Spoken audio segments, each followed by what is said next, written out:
Pag-uwi ko ng bahay, natutuwa nga ako rito dahil dumating na yung parcel na matagal ko lang hinihintay. Tara, buksan na natin to.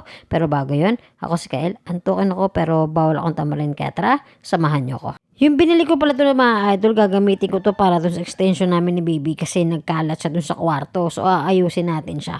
Iniisa-isa ko na talaga kasing ayusin yung mga dapat ayusin dun sa kwarto para pag uwi ni baby, titira na lang siya. Kasama ko pala dito yung pamangking ko, parang mas excited pa siya na buksan yung parcel na to. Kaya tara, ikabit na natin to. Ito yung sinasabi ko sa inyo mga idol. Ayan, nagkalat dito yung wire ng extension na ginagamit ko para sa electric fan ko. Ayan, clip fan lang naman muna yung ginagamit ko kasi yung solar fan ko, ginagamit ni mama yun dun sa kwarto niya. Kaya eto, clip pan lang muna yung gagamitin ko habang wala pa si baby. So eto, ididikit lang naman natin to dito mga idol, dito sa pader. Ayan, para nasa taas na siya, naka-organize na yung wire. So hindi na siya nakakalat dun sa lapag.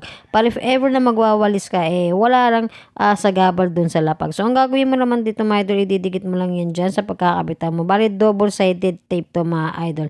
At tingin ko naman kasi matibay to. So ilalagay ko na lang sa comment section yung link kung gusto mo rin ng ganitong organizer para sa wire ng extension mo, kung gusto mo siyang nakasabit para hindi siya nakakalat. Ang ginamit ko lang kasi dito muna mga idol yan, no? Nakikita nyo naman scotch tape. So parang hindi siya kaaya-aya sa mata ko, kaya naisipan ko nang bumili ng ganitong organizer para sa wire. So after ko makabit yan mga idol, ganito na yung naging itsura niya. Ayan, o diba? Mas malinis ang tignan, mas organized ang tignan kaysa dun sa lapag na kapag magwawalis ka pa, iaangat mo pa yung wire ng extension. Dito, kapag nagwalis ka, dire-diretso na siya kasi nga nakasabit na yung wire ng extension mo. Ayan. Kinabukasan paggising ko, binuksan ko na agad yung pintana para tignan yung uniform ko kung natuyo kasi maulan nga.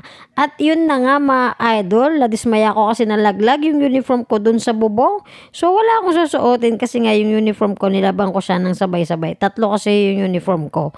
At ito nga pagdampot ko ng uniform ko, basang-basa pa rin siya. So sabi ko sa pamangking ko, pakisampay na lang to ulit. Pero banlawan niya muna. Yun, buti na lang natuyo yung isa kong uniform na daan sa plancha.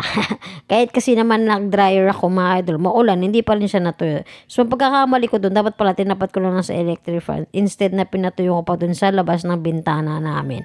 At gamit ko pala dito yung pabango na binigay sa akin ni baby. Yan, itong pabango na to, ito yung favorite ko. Talaga kasi mabango siya, kaya baby, alam mo na.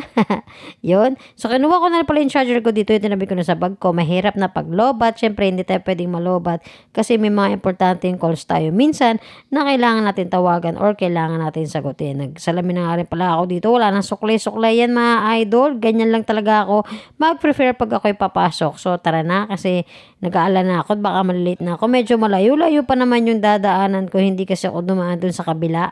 No, ayoko mo nang dumaan dun. So dito muna ako dadaan sa hindi shortcut. Yan. Medyo malayo-layo ito. Wala lang. Gusto ko lang mag-unwind kahit papano.